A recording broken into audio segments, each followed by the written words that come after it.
Hi everyone, welcome back to Aspergers from the Inside. You're here with Paul. I make weekly videos sharing the human side of autism, so make sure you hit subscribe to get the latest content.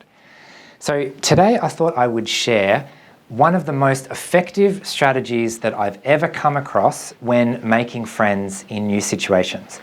And it's a little bit of a unintuitive strategy, and because essentially it involves sitting by myself on purpose. For me personally, going up and talking to someone deliberately is really hard, and I don't know where to start, and I don't know if they're interested, and there's just so many barriers there that are either difficult for me to overcome in advance with anxiety or something like that, or alternatively, it just sets up the situation where if I initiate a conversation, then the person is kind of looking to me for where to next, and I don't always have a where to next. I'm like, I'm here, I did the thing, I said hello, now what? And you can kind of just sit there awkwardly, and they think, well, why are you coming over and talking to me if you don't have anything to say?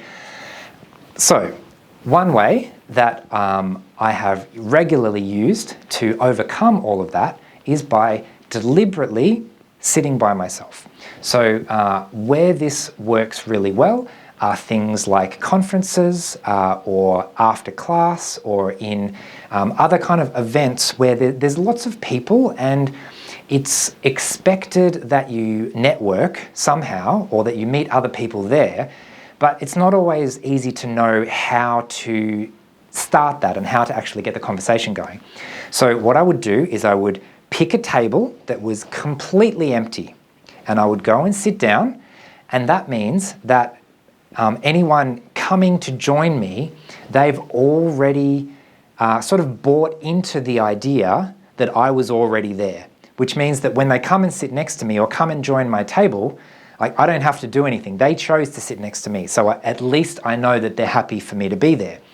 And what I find is that people often see me sitting alone and come over and say hi, or come over and join me, and then they will initiate some kind of conversation or something like that, and it just avoids me having to do that work myself.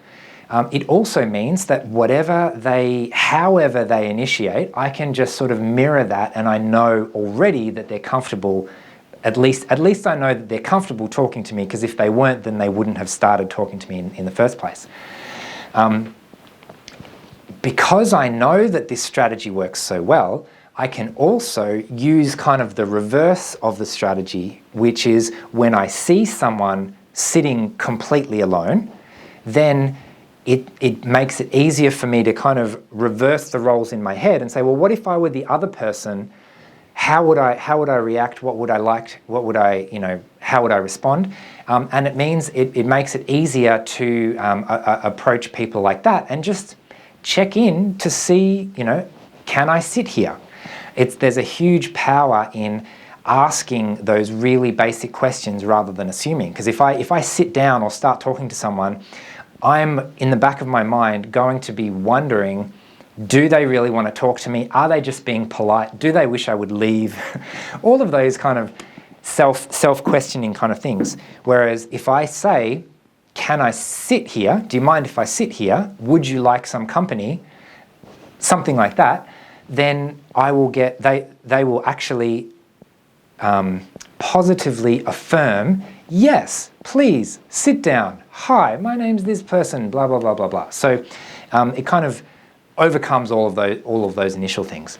So maybe I'll leave it there. This was just a really, really quick video sharing one tiny little strategy. Obviously there's lots more. So thanks for watching. I hope that's been helpful, and I will see you again next week. Bye.